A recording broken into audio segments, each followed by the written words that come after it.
Have you ever felt like there's just this massive untapped reserve of energy hiding inside you? Oh, I think everyone has that feeling at some point. Right. Like imagine starving yourself in some remote mountain cave for 20 years to achieve this ultimate spiritual enlightenment, only to realize that the mystical, universe altering energy you were chasing, it was actually just basic human biology. Yeah, a biological mechanism that you completely misunderstood, Exactly. And you accidentally triggered it just because you were wearing like the spiritual equivalent of lucky socks. which sounds completely absurd when you put it like that. It really does. But when you look closely at how modern seekers approach ancient traditions, I mean, this happens all the time.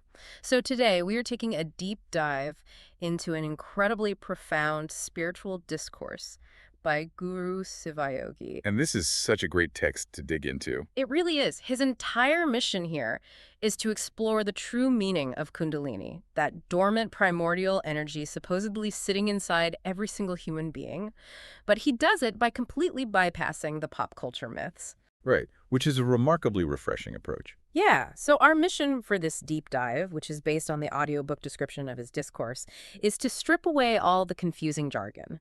We want to decode the symbolic language of these ancient traditions and really understand what this energy means for your body, your mind, and your spiritual experience. And I think what makes these sources so compelling is how they demystify spirituality entirely. Uh-huh. Because if you spend any time looking into these traditions, the terminology gets overwhelming incredibly fast. Yeah.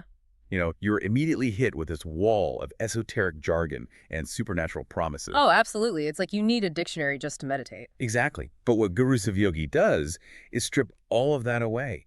He reframes spiritual awakening not as some supernatural gift for a chosen few, but as a latent biological and psychological capacity. A capacity that's just inherent in the human nervous system. Right.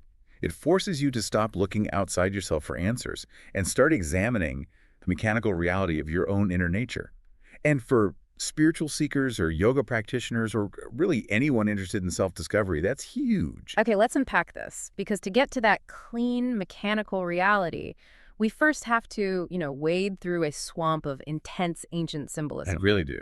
And if you follow these traditions, you already know the heavy hitters. You know the concept of Kundalini, sometimes referred to as Lokamatha or source energy or libido. Yes, centered right at the Mulatara. Right, the base of the body. But the imagery they use to describe it is, well, it's essentially body horror. It's definitely intense. It is vividly depicted as a snake, often called Vasi, or Vasuki coiled, 3 times inside a fire pit, biting its own tail. Now, I understand the need for metaphor, but why? Why the snake? Yeah. If I hear there's a fiery reptile at the base of my spine, I'm calling a doctor, not a guru. Why a snake? What's fascinating here is that you have to look at the function of language in antiquity. Long before we had the vocabulary of neuroscience or psychology, right? Right. No MRI machines back then. Exactly. Mm. So Guru Sivayogi breaks this down beautifully. He points out that the snake is purely an identifier. It's just a symbol for something that is bent or coiled. Okay. If I point at a rectangular block of baked clay and say, this is a brick, you don't expect the object to possess the literal alphabetical properties of the word itself. Right. It's just a localized agreement on what to call it. Exactly. The ancients needed a physical metaphor to describe an invisible inner energy that they noticed existed in a dormant state. It was seemingly looped back on itself, sustaining baseline human survival. Hence the snake biting its own tail. It's a closed circuit. Yes. It's basically just keeping the lights on. That is a great way to think about it. It's a closed loop of survival energy. But when this energy is activated, the ancient texts say the snake leaves its tail at the door and rises up to do work. But what does doing work actually mean in a practical sense? Well, without a textbook on the central nervous system, a snake uncoiling and striking upward was the most accurate natural metaphor they had for a sudden surge of neurological awareness. Okay, so it's a metaphorical map of your nervous system lighting up. Exactly. Mm. Moving a human being out of their default survival mode and into higher executive function. Wow. Okay, I can completely buy linguistic mapping. It makes total logical sense. It really does. But it also creates a massive contradiction. If this coiled energy is just the raw fuel of human existence, literally the root of all human thoughts, emotions, and even sexual desires for men and women, why has accessing it been shrouded in so many extreme rules? The secrecy. Yeah. Like the Discourse points out these common myths that you have to remain unmarried, avoid family life, be completely celibate, or strictly eat vegetarian food. If it's built into all of us, why the intense dogma? This brings us to what Guru Sivayogi identifies as a huge tragedy in spiritual history. It's the accidental yogi fallacy. The accidental yoga. Yeah. You have to remember that human beings are fundamentally pattern-seeking creatures. Oh, we love a good superstition. We do, especially with the unexplainable. Historically, you had seekers who experienced a massive spontaneous shift in their consciousness. That internal closed loop suddenly opened. Okay. But because they didn't understand the underlying mechanics of what had just happened to their nervous system, their brains desperately looked around for a cause. Right. And if that individual happened to be, say, unmarried, living in isolation and surviving on a strict diet of roots when the awakening occurred, they drew a false line of causality. I wasn't eating meat, and I was celibate when it happened, therefore you must do exactly the same. Exactly. They confused correlation with causation. So it's like an athlete who wears their lucky socks when they win a game and then tries to convince everyone that the secret to winning is the unwashed socks, completely ignoring their years of actual training. That is the perfect modern equivalent. The extreme fasting didn't awaken the Kundalini any more than the unwashed socks won the game. Wait, really? But didn't some of these restrictions serve like a practical biological purpose? Weren't they creating the optimal physiological environment? You are touching on a very important nuance.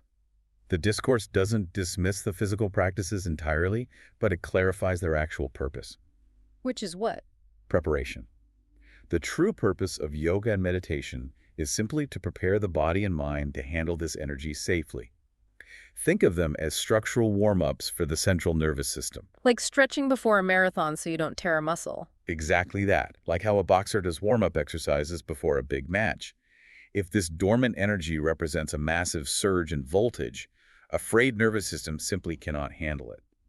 Yoga builds the necessary wiring to survive the energy once it wakes up. Here's where it gets really interesting, because this deep misunderstanding of spiritual symbols isn't just limited to Eastern yoga practices. It's everywhere. It actually shows up in one of the most famous stories in Western history, the biblical story of the Garden of Eden. The cross-cultural parallels here are striking. Right. You already know the traditional myth, the garden, the forbidden tree, the snake, the apple. But Guru Sivayogi reinterprets this entirely. Yes, he strips the literal theology out of it. If you map this out, the serpent in the Bible isn't a literal evil creature. It represents this exact same inner Kundalini energy we've been talking about. And if the serpent is the inner energy, the fruit from the tree of knowledge is a metaphor for spiritual teaching or awakening. Right, because when the fruit is eaten, the text says humans suddenly understand good and bad. Which is a profound commentary on the evolution of consciousness. Before this awakening, humans are operating purely on animal instinct. Like a dog or a lion. Exactly. A lion doesn't feel moral guilt when it hunts, it's just surviving. The awakening of the inner energy, the bite of the fruit, is what grants us the higher consciousness to discern right from wrong. But wait. If the snake and the woman in that story represent this incredible, universally positive awakening of consciousness, why has history painted them as the villains who caused the downfall of humanity? If we connect this to the bigger picture, we have to look at the historical context. Originally, feminine energy was revered as the primary source of power. Like the worship of the goddess Kali in Kolkata. Yes, or the wise women in ancient Greek traditions. The divine feminine was understood to be the catalyst for waking up this dormant potential. So what happened? Well, as patriarchal societies took control and built these massive structured empires, they needed external authority. But direct inner awakening is inherently anti-authoritarian. Oh, wow. Yeah. You don't need the institution if you have the inner power. Exactly. So women with deep spiritual mastery were marginalized or labeled as witches. The narrative was flipped, and the empowering symbol of the inner serpent was rebranded as a trickster. That is incredibly tragic. We've spent thousands of years terrified of our own inner biology. It really is. Which leads to a massive problem for anyone listening to this today. If all these ancient texts, from Eastern yoga to the Bible, are just using layers of metaphors and symbols, how is spiritual seeker today actually supposed to know what is real? That is the ultimate challenge. And Guru Sivayogi's answer is that you cannot understand this energy by just talking about it or reading ancient books. Right, the direct experience over words. I love the food analogy the source uses for this. Oh, the sugar analogy is brilliant. It asks, you can look at sugar, but can you see its sweetness? You can look at a chili, but can you see its heat? Or look at a tamarind, but can you see the sourness? No, you have to put it in your mouth. It perfectly illustrates the fundamental limits of language. Words are merely vehicles. Yeah. When someone gives you a sweet, like a gulab jamun, they aren't just giving you sugar. They are trying to share their own feeling of joy. The physical sweet, or the words of a guru, are just the delivery mechanism. But the discourse has a really critical warning about that delivery mechanism, right? The taste bud requirement. Yes. It doesn't matter how great the sweet is if your own tongue's taste buds are broken. Right? In spiritual terms, the giver, the teacher, can be full of profound energy, but the receiver must have cultivated their own inner sensitivity to actually feel it. If your internal taste buds are numbed by modern stress or dogmatic thinking, you're going to completely miss the sweetness. Exactly. You'll just bounce right off the teaching. So what does this all mean? We've talked about fiery snakes, lucky socks, the Garden of Eden, and Gulab's Jamun. It means that the names we use, Kundalini, goddess, energy, Vasti, are completely irrelevant. Completely. Arguing over the terminology misses the point entirely. Yes. The only thing that matters is doing the internal work to feel the sweetness yourself. It's such an empowering way to look at it. This primordial energy isn't just for elite yogis in caves. It is a universal human inheritance. By looking past the literal snakes and the rigid dogma, we find a really practical call to awaken our own consciousness. It really is a call to become more sensitive to our inner nature. Absolutely. And as we wrap up, I think Guru Sivayogi leaves us with something really important to chew on. He does. He reminds us that reading about sugar will never let you taste its sweetness.